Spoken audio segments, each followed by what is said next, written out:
एक ही कलमिया शिव गुरु बनले बानी कारमा अलगे अलगे लिखनी कारमा अलगे अलगे लिखनी जी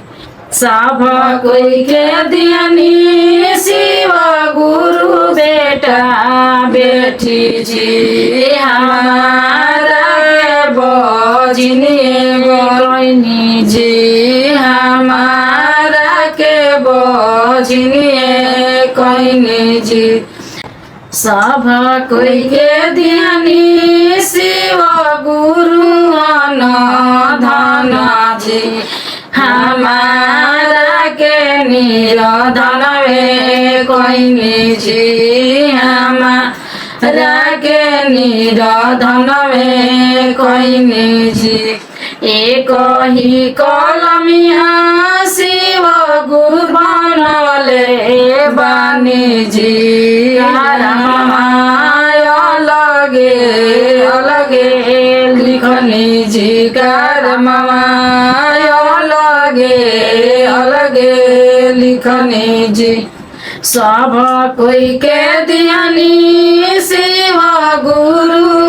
हाथी जी हमारा के निरधन कहनी जी हमारा के निरधन कहनी जी सब कोई के दियनी शिव गुरु रोजगार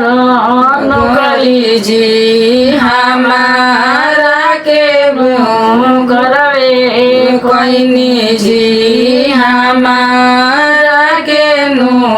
करवे कहनी जी एक ही कलमिया